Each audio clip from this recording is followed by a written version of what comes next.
अस्य श्रीरुद्राध्याय प्रश्नमहामन्त्रस्य अघोर ऋषिः अनुष्ठुप्छन्दः संकर्षणमूर्तिस्वरूपो योऽसावादित्यः परमपुरुषः स एष रुद्रो देवता। नमः शिवायेति बीजम् शिवतरायेति शक्तिः महादेवायेति कीलकम् श्रीसाम्ब सदाशिवप्रसाद सिद्ध्यर्थे जपे विनियोगः। ध्यानम् आपातालनभस्थलान्तभुवन ब्रह्माण्डमाविस्फुरत् ज्योतिस्फाटिकलिङ्गमौलिविलसत्पूर्णेन्दुवान्तामृतैः अस्तोकाप्लुतमेकमीशमनिशम् रुद्रानुवाकाम् जपेत्। ध्यायेदीप्सितसिद्धये ध्रुवपदम् विप्रोऽभिषिञ्चेच्छिवम् ब्रह्माण्डम् व्याप्तदेहा भसितहिमरुचा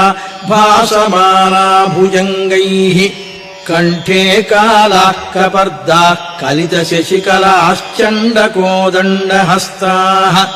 त्र्यक्षा रुद्राक्षमालाः सुललितवपुषः शाम्भवा मूर्तिभेदाः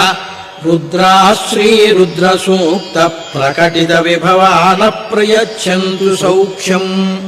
श्यं च मे मयश्च मे प्रियम् च मेरुकामश्च मे कामश्च मे सौमनसश्च मे भद्रम् च मे श्रेयश्च मे वश्यश्च मे यशश्च मे भगश्च मे द्रविणम् च मे यन्ता च मे धर्ता च मे क्षेमश्च मे धृतिश्च मे विश्वम् च मे महश्च मे संविच्च मे ज्ञात्रम् च मे सूश्च मे प्रसूश्च मे शीरम् च मे लयश्च मरुतम् च मे मृतम् च मे यक्ष्मम् च मे नामयच्च मे जीवातुश्च मे दीर्घायुत्वम् च मे न मित्रम् च मे भयम् च मे सुगम् च मे शैलम् च मे शूषा च मे सुदिनम् च मे। ॐ नमो भगवते रुद्राय नमस्ते रुद्रमन्यवभूतोत इषवे नमः नमस्ते अस्तु धन्वने बाहुभ्यामुत ते नमः यात इषुः शिवतमा शिवम् बभूवते धनुः शिवाशरम्या यातवतया नो रुद्रमृडया याते रुद्रशिवा तनूरघोरा पापकाशिनी तया नस्तनुवाशन्तमया गिरिशन्ताभिचाकशीः यामिषुम् गिरिशन्तहस्ते बिभर्ष्यस्तवे शिवाम् गिरित्रताम् कुरु माहि गुंशीः पुरुषम् जगत्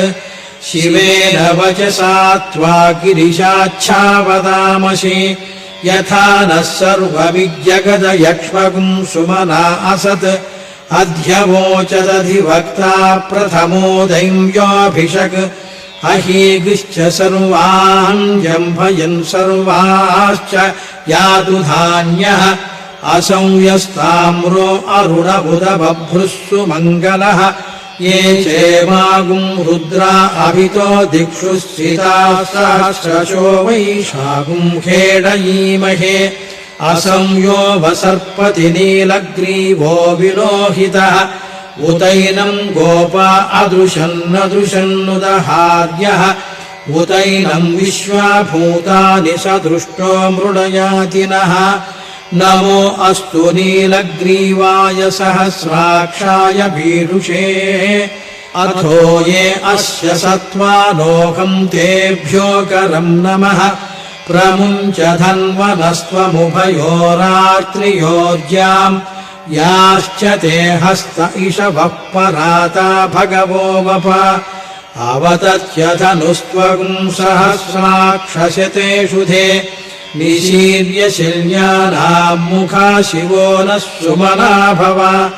विद्यम् धनुः कपर्दिनो विशल्यो बाणवागुम्भुता